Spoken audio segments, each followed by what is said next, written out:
Another interesting note about atheism, and I'm showing that God is necessary if we want to keep these beliefs, because if God doesn't exist, there's something very hard for the atheist.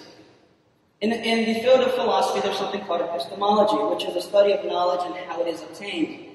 To know anything, according to epistemology, you must first have a justification for why you believe something without any good defeaters for it.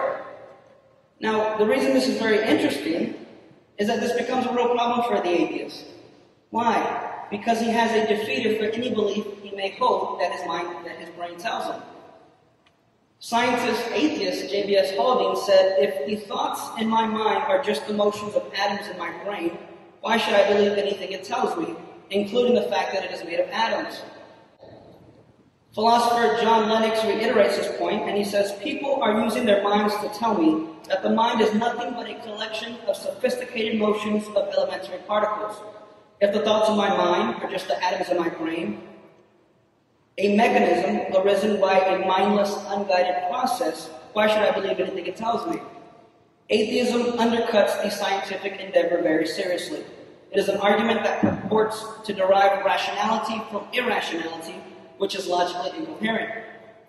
Christian theism says that the reason science is possible is because we can access the universe, at least in part, through my human intelligence, because the same God that created the universe is ultimately responsible for the human mind that I have.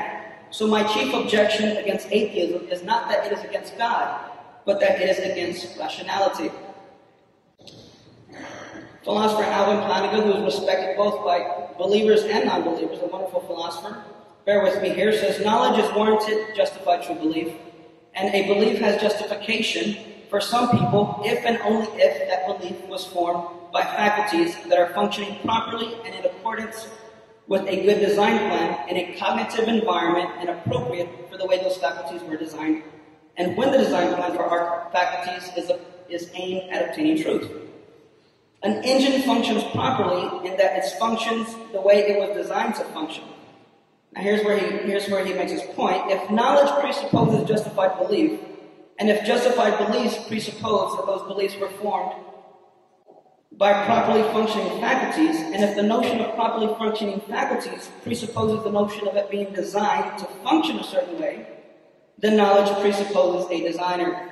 Namely, if we want to believe anything our minds or our brains tell us, we have to first believe that there's good reason to think our brains can obtain truth, because there was a design to obtain truth, which therefore would imply that we need a design to our minds or brains to even know anything.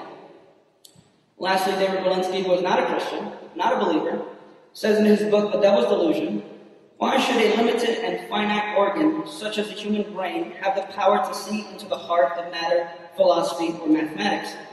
These are subjects that have nothing to do with the Darwinian business of scrambling up the greasy pole of life. It is as if the liver, in addition to producing bile, were to demonstrate an unexpected ability to play the violin."